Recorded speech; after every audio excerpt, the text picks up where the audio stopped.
Para nga sa inyong kaalaman, magkakaroon ng Los Angeles Clippers ng 18 laro na game schedule ngayong Marso. Ito ang pinakamaraming laro na lalaroan ng kanilang team sa loob ng isang buwan mula taong 2017. Kasama ang 4 na set ng back-to-backs at ang mahirap pa dyan, wala rin naman sila dito makukuhang mahabang bakasyon sa kalagitnaan ng laro. Kaya medyo mahihirapan nga ng gusto ang Clippers. Pero kailangan pa rin naman nilang maipanalo ang mga ito kung gusto man nilang makaangat sa Western Conference. Sa kabutihang palad, mukhang makakakuha rin naman sila dito ng reinforcement sa kanilang pinakabagong player na si Darius Garland na inaasahang malapit nang bumalik.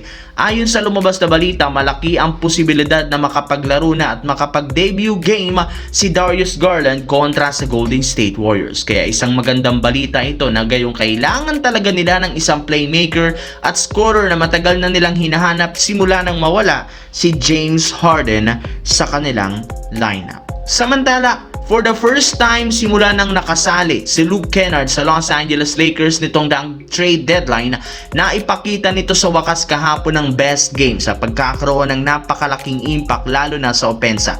Dahil sa napakainit nitong shooting sa long range, nagawa nilang mahawa at mabigyan ng pagkakataon ng kanyang mga kakampi na makagalaw ng maayos. Pero hindi lang naman si Luke Kennard kung hindi ito na-request ng kanilang superstar na si Luka Doncic. Ayon sa lumabas na report, mismong si Luka nang nagsabi kay Coach JJ Redick, bigyan si Luke Kennard ng mas madaming playing time bilang adjustment matapos ang sunod-sunod na talo. Magagamit nga talaga ng Lakers ang shooting ni Kennard para makagawa ng mas madaming options sa opensa, lalo na sa Big 3 ni LeBron, Luka at Reeves. At sa naging laro nila laban sa Golden State, nagpapatunay na mukhang epektibo talaga ang bagong game plan ni Coach JJ Redick, ang paggamit at pagbibigay ng mas maraming playing time kay Luke Kennard. Sa kabilang banda, naibalita ko nga sa inyo, pinayagan na ng Dallas Mavericks si Chris Middleton na umalis sa kanilang team bago pa sumapit ang buyout deadline kahapon. Ibig sabihin, pwede nga sanang lumipat si Middleton sa isang mas malakas na contender na magbibigay sa kanya ng mas malaking oportunidad na magkampiyon. Hindi na rin naman siya bumabata, and since wala ring balak ang Dallas na mag-compete at plano na lamang nilang mag-tanking ngayong season, deserve nga daw talaga nitong lumipat ng ibang kupunan.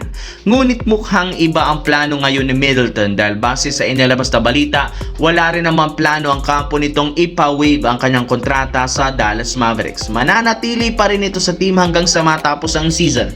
Ayaw pa rin naman itong bitawan ang kanyang huling taon sa kanyang kontrata na nagkakahalaga ng $33 million.